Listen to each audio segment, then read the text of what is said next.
Well, finally, Iowa Basketball Media Day took place yesterday, and after somewhat of a disappointing season, the Hawkeyes are back, and I would definitely say better as well. They're returning 13 players and bringing back some pretty talented guys as well, saying that they do welcome in 4 new freshmen, one of those being Fran McCaffery's son, Connor. So speaking of coach, he said he does not have a set starting lineup, but he does have one in mind. But before he announces his, I'm going to give coach some advice and give you all my starting lineup. At the 1, obviously Jordan Bohannon is going to get the go-ahead. Just a tremendous year last year for him. Shot 38% from the field, 41% from the free throw line, even though I did give him a run for his money last spring.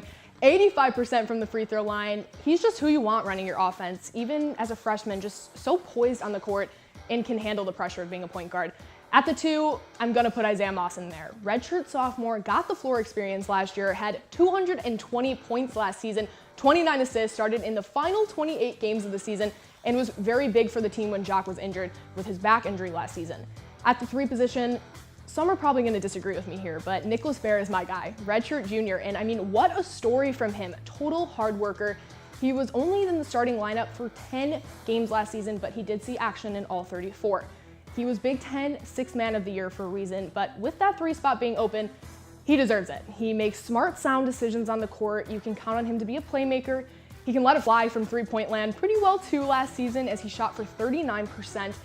I think first game gave him that chance to show you he is more than a sixth man and can be that starting guy for the team and a leader.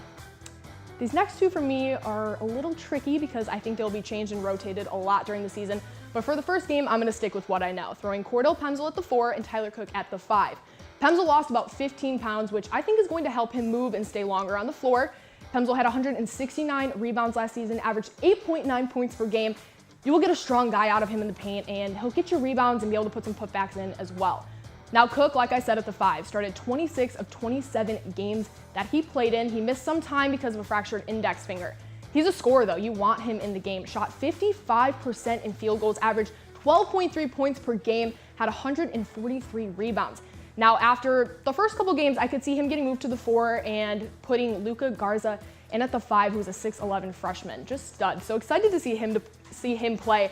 But that is my starting lineup. It could be changed, and it probably will be changed more than a few times with how deep that their roster is. You could also see redshirt junior Brady Ellingson in that 3 spot, who shot 40% from 3 last season.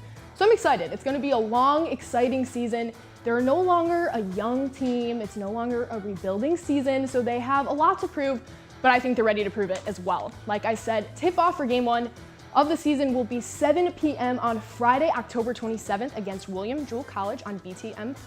Thanks, guys. I'll send it back over to you.